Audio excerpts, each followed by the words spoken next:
It's the most important time for Muslims across the world. But the holy month of Ramadan can be a bittersweet experience in America, where anti-Islamic hate crime is on the rise. It's gotten worse in the last several years because of this completely unacceptable and disgusting political rhetoric. We'll be asking American Muslims what it's like to observe a fundamental practice, while some around them want to deny their freedom of religion. Here in New York, the Square starts now.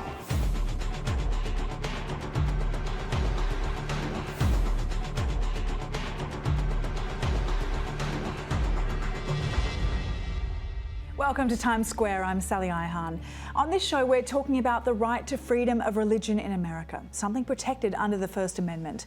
And we want you to be part of the conversation. You can send us your questions and comments on Facebook and Twitter at TRT World and let us know what you think. Now, Ramadan is observed by Muslims around the world. It involves a month of fasting and prayer, and it's an opportunity for people to come together. But some Muslim communities in the US say that hate crime is creating an atmosphere of fear and that it makes practicing religion more difficult. In the state of Connecticut, a mosque was deliberately targeted during the holy month. We'll look more at the incident in Connecticut in just a moment, but first, I want to bring in my guests for this show. With me here are Imam Khalid Latif. He's the Executive Director and Chaplain for the Islamic Center at New York University, and Rabbi Bara Elman. She's a Professor of Religion with a speciality in Hebrew Bible. Welcome to you both. Thanks so much for joining us. Thank you. Now, I firstly wanted to start off with the point that CARE, the nation's largest Muslim civil rights and advocacy organisation, has stated that it's released a report stating that over 1,000 non-profits across the country are funding nearly 40 anti-Muslim groups, which is interesting because it's not just about a political and social aspect here. There's a financial element. What does it say about the institutionalized ideas, Khalid, in terms of Islamophobia in American philanthropy? I think a lot of times when we think about issues attached to xenophobia, racism, bigotry, the everyday person conceptualizes it as someone's walking down the street and they have a poor interaction where there's a name called, a racial slur, etc. For me as a Muslim, I would say that anti-Muslim sentiment is just symptomatic of a deeply entrenched anti-blackness that the country is built off of. It creates opportunity to not just influence narratives, but erase narratives and impose a very well-placed constructed fear on a mass population that you're trying to get to think of a minority population in a certain way. And would you say, Bara, that this is a much more than just a post-Trump era that's rhetoric, fueling far-right groups? Is this more of an institutionalized thing in American society that's been there for a long time? I mean, I think certainly post 9/11, I think the Muslim community in America has been traumatized, I would venture to say, and also has been, I think, subject to a great deal of distrust that was new to, I think, much of this country. In my own community, anti-Semitism is hardly a new thing. It's something that recurs cyclically, and it's a systemic element, I think, of a white supremacist Christian normativity. I wanted to pick up on a point there, in fact, leading from the anti-Semitism with you, Khalid. I mean, given the fact that Ilhan Omar was accused of anti-Semitism, but really it seemed like a platform for politicians to fuel sort of anti-Muslim bias against her as well, especially given the fact that she's a woman of colour. And even the GOP poster linking her to 9/11 outside the West Virginia House of Delegates was a surefire way to show that there was Islamophobia in politics. What do politicians need to do to try and bridge the gap here? Here's a woman who is Muslim, who's black, who's a refugee, who wears a headscarf. She represents multiple intersections of minority demographics, and you have a Republican Party that has adopted beyond a nativist attitude in terms of how it looks at the country, and you have a Democratic Party that takes on a voice of quietness, that sees that when and where something is an asset, they might speak, but more so looks from the principle of liability. And it's not just a Republican rhetoric that has been there well before Trump that is deepening the bias and hate that we see against Muslims in this country, but it's also the silence on the part of many Democrats that are not saying anything when people of their own party, like Congressman Ilhan Omar, is being attacked, just horrifically, and they're sitting back and saying nothing. Part of this report that I mentioned earlier from CARE states that the Jewish Communal Fund donated more than $2 million between 2013 and 2017 to anti-Islamic groups. There must be some sort of animosity between religious groups as well if this is happening. I'm sure there are Jewish groups that are funding anti-Islamic organizations, and I'm sure there are Muslim groups that are funding anti-Jewish organizations. That's going to happen anywhere. But I think by and large, the Jewish community, and certainly the progressive Jewish community, which I consider myself a part of, is supportive of freedom of religion, is not in any way comfortable with or participating in the delegitimization of Islam in this country. So I would consider that kind of an outlier. Right. Now, Khalid, we're entering into a next presidential election where, of course, the fear-mongering you spoke of is very much alive. What would you like to see happen when it comes to this sort of anti-Islamic, anti-immigrant rhetoric that often comes out in the election cycle? What would you like to see politicians do to try and sort of squash that and focus on some bigger issues at large? I would say that the Muslim community needs to see how, in fact, it can build relationships, coalitions, collaborations, not engage in ceremonial type relationships, and also to call out performative allyship. And I don't believe Muslims need to have allies that are like that put conditions on when they will speak and when they will not speak, but to really look and see what the basis of a coalition is, and then to empower and come behind candidates that really speak to our viewpoints and our needs, and not just in the box of immigration or security, but in every sphere that impacts our lives. Okay, now let's pause the discussion for now and take a look at a film on Ramadan in America.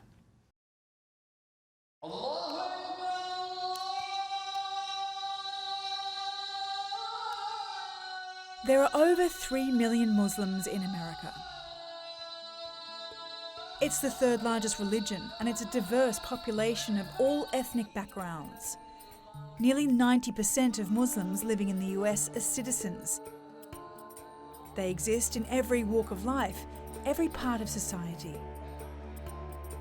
In fact, there's been Islamic presence in America for more than a century before freedom of religion was even enshrined into the Constitution. And since 1791, the First Amendment has provided an absolute right to freedom of belief, but that doesn't mean things are always easy.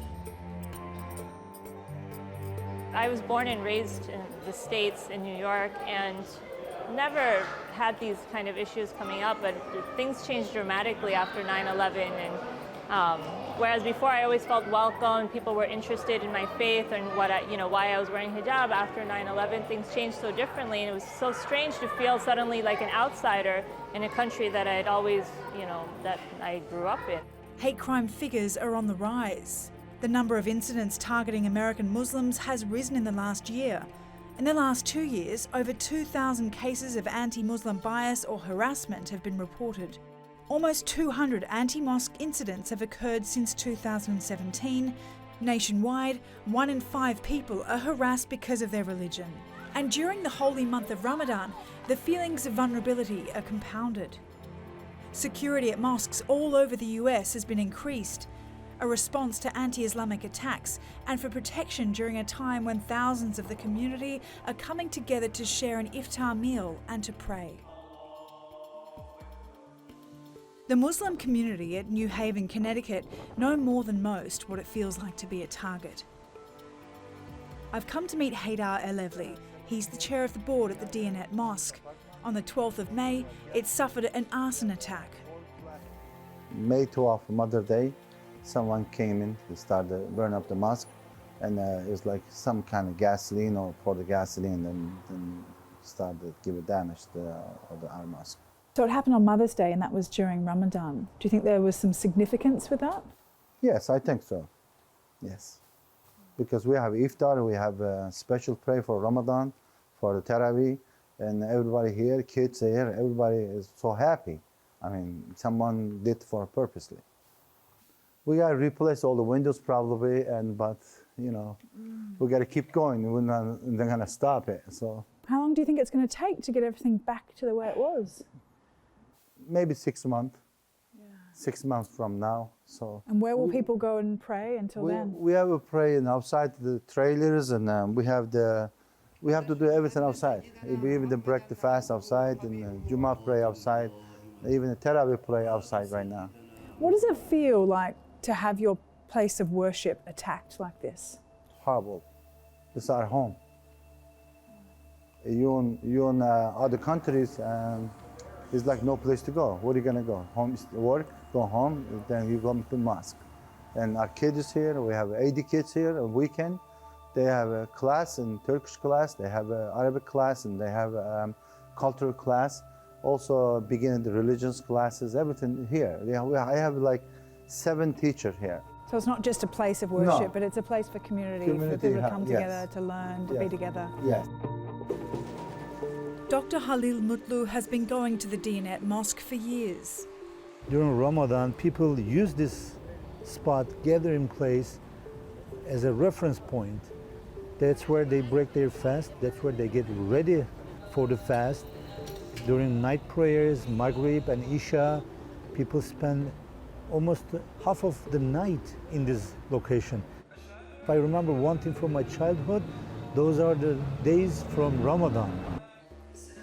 He says that the rise in Islamophobia makes him feel less American. America has always given me the best chance, that I made the best out of it. But last few years, I've been feeling like day and night that America is not welcoming anymore. America is making me think second, third time how I'm going to protect myself, what kind of security system I'm going to buy for my house, what kind of security personnel we're going to hire at my son's school.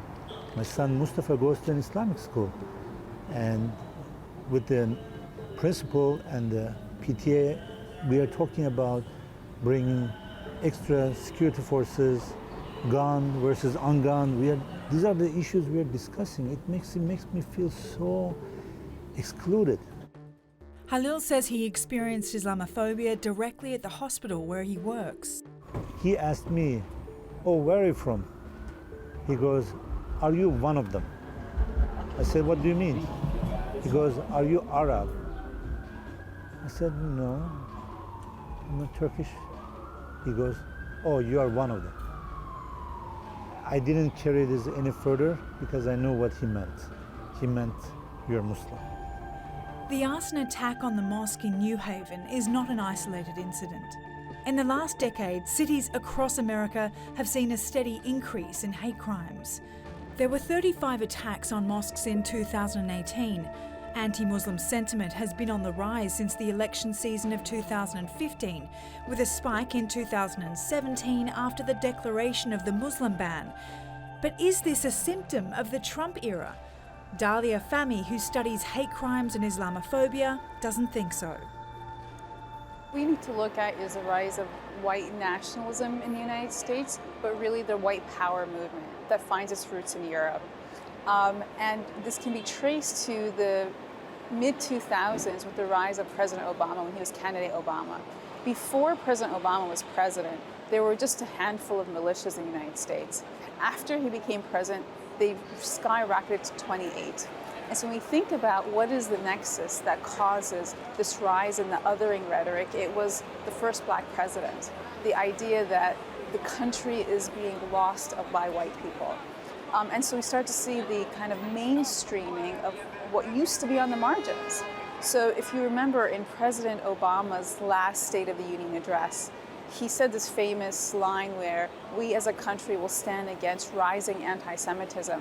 And of course, the entire chamber, rightfully so, stands up and applauds. And his next sentence when he says, "And we're a nation that will stand against rising anti-Muslim hate," the entire chamber was silent. And so what this signaled was that there's now an acceptability of mainstreaming of anti-Muslim rhetoric from within the political establishment. This is not a Trump phenomenon. This is a pre-Trump phenomenon.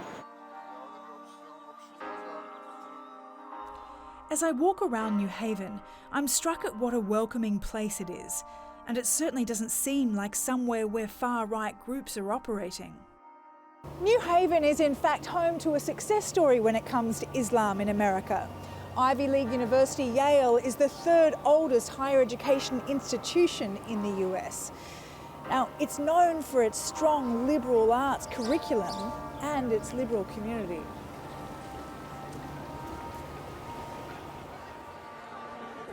People from all over the world come here to study and work. Omer Bajwa has been the head of Muslim affairs at Yale University for 11 years. He feels that the role of educational institutions are key in teaching acceptance. I wanted to make a difference in the lives of students, staff, and faculty in the Yale community that identify as Muslim, as confessional Muslims, as cultural Muslims, as political Muslims perhaps even, is that whatever their Muslim identity means to them, we want to create a welcoming and open space that they can come and they can explore, discuss, interrogate even, and create and imagine what their Muslim life means like to them. One of the most integral and critical roles that in fact a meaningful liberal arts college education needs to have and should have is to promote religious literacy.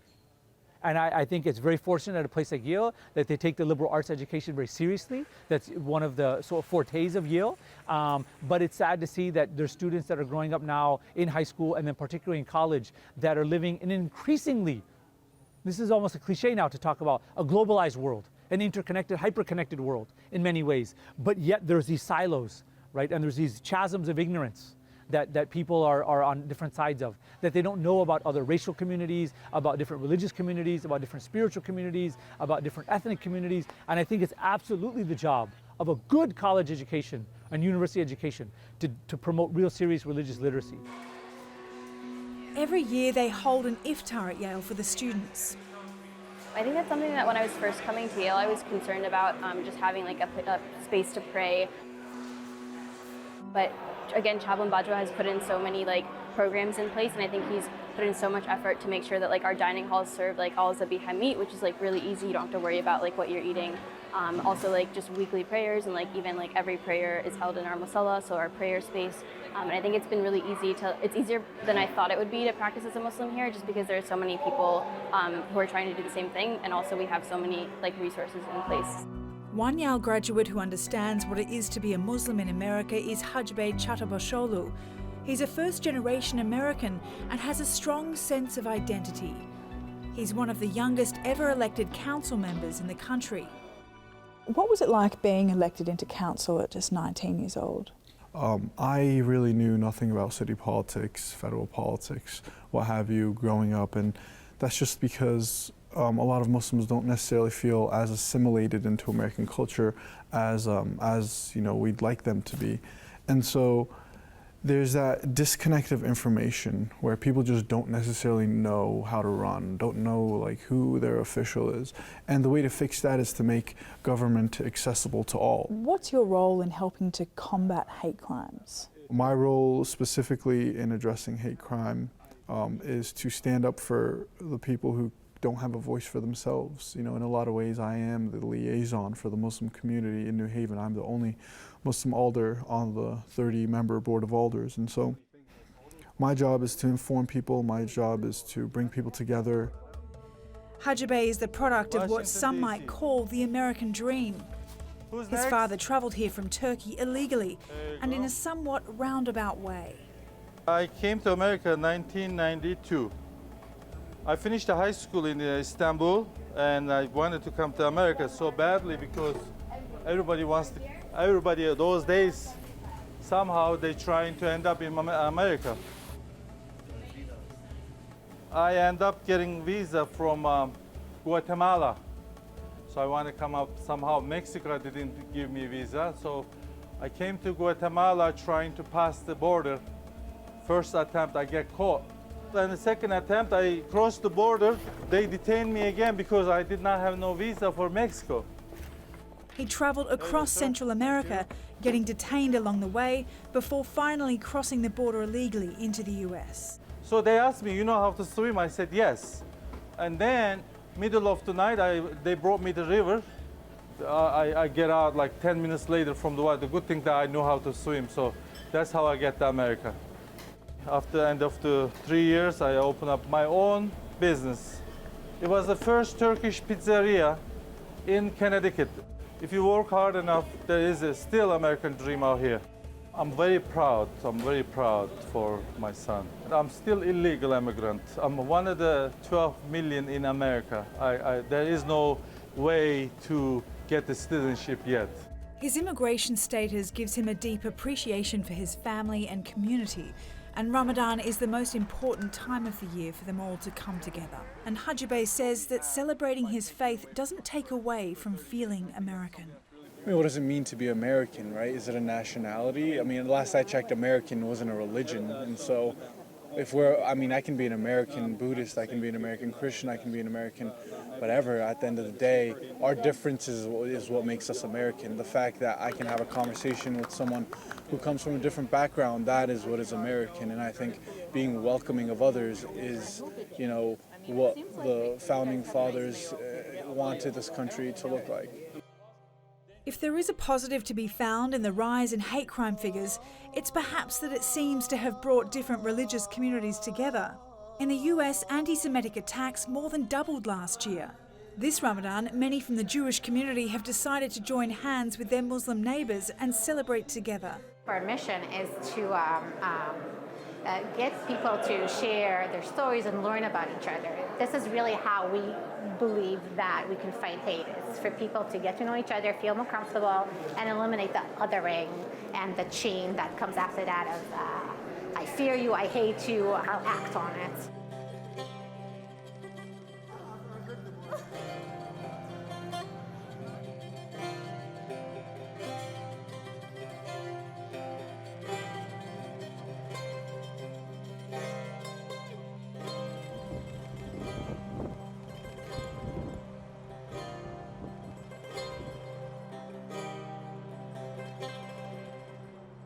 As I talk to people about their experiences, there are different theories about why it's getting tougher to be Muslim in America. Many blame the US president's rhetoric paving the way for far-right groups to flourish. But many Muslims say that education and information is the key to teaching tolerance. There is also a common belief that responsibility starts with the individual, to know one's neighbours and to combat hate and discrimination through open dialogue. Muslim Americans just want to be seen and treated equally here. Ultimately, this is about the freedom of religion, belief and expression, a constitutional right that Americans will say is the very fabric of their country and its democracy. God bless America. So we've just seen a pretty strong example of intolerance there. Burrow, where would you say the teaching of tolerance begins? Is it in the school system? Is it in media? Where does it begin? Oh, in both of those, and I think in our homes, the ultimate message has to be that we are all human beings. In my tradition, we teach that we are all created in the image of God. We are all have inalienable rights to our dignity and our existence. It's pretty basic. Khalid, does the media play a role in terms of fueling prejudicial environments? It has a synergy between governmental apparatus, media, and so many other things, right? Like when we look at, for example, the way the war on drugs gets concocted, you have politicians that utilize terminologies like predator and thug. The war on terror doesn't build itself out any differently. So we have politicians utilizing terms like Islamist, jihadist, fundamentalist, terrorist. And then we see governmental policy, both domestic and foreign, that has an infringement on so many civil liberties of Muslims in the United States. And there's a mass population just not educated on what's going on. I'm interested in your thoughts on the Constitution. It's something, as a foreigner living in America, you hear a lot of, it's in our Constitution, it's in our Constitution, and the freedom of religion is in the Constitution. But as a Muslim man, how do you feel the constitutional right for your, safety to practice your religion is protected? Well, look, for me, I think the fundamental issue is not one of religion or theology. Our country didn't launch its worst battles in the name of any faith tradition, but our bloodiest battle, our civil war, was done over issues of race. And we see foundational documents of this country afford full privilege to white men. Women are given nothing. And black men and women aren't even considered a whole person in comparison to their white counterparts. And that's a struggle that we still deal with today. So Barrow, on a basic level, what can people do? Is it a case of opening your door to your neighbour, talking to the person on the bus? It's those things. I think it's also standing up, exactly as Khalida was saying, in moments when you need to stand up and make your voices heard. And also, I think it's important in respect to religious tolerance to do it very clearly and intentionally as a Jew. I wear my kippah because partly, you know, for a variety of reasons, but one of them is to make it clear that it is my Jewishness that is driving me. I mean, I think I would do this whether I were Jewish or not, but nevertheless, it is my Jewishness, it's my Jewish belief, my Jewish values, my Jewish obligations that have me stand up for those communities that I support, so that when Muslims are under attack, I will stand up. Thanks so much for a wonderful discussion, very interesting discussion. Thank you. Thank you. Thank you. Well, that's all the time we have for today, unfortunately, but we'd like to hear your comments on all the issues discussed on the show. So please do get in touch with us on Facebook and Twitter at TRT World. And thanks to our team here in New York. Until next time on The Square.